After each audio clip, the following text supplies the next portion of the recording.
Can you describe the audition process for the commercials? Because personally, you were a bit down and out in your life at this point. It was a rough point in my life. I had left the business for 10 years, and being out of sight, out of mind has a special feeling from Hollywood. It's really cold, and I had been gone.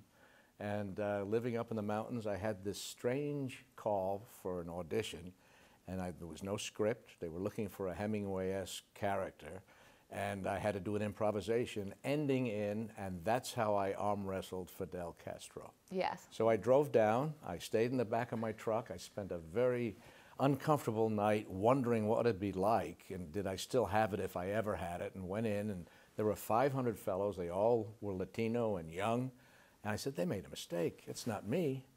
And anyway, I went in, I said, well, make them laugh. And I didn't know what to do. And then I thought, gee, it's so close to me. Why didn't I think of it? Fernando Lamas, my dear friend, greatest Lothario and raconteur.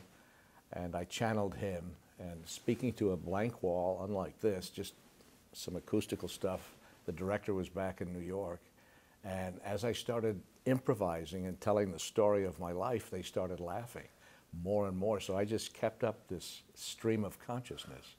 And 3 months later, they put me through a rough time looking all over the country, in Mexico, South America. They end up with a guy from the Bronx. These ads were on such heavy rotation during sporting events. Obviously, Right. Beer companies advertise while men are watching, especially during sports. And because of that, you got to meet one of the most, if not the most famous athlete of all time, the best basketball player of all time, who ended up being a fan of yours, Michael Jordan. Can you describe that encounter? Oh, absolutely. I was sitting with a couple of the people on my social media team and press agent, and Michael Jordan was with his group over there. It was an all-star game a couple of years ago, and they were keeping everybody back.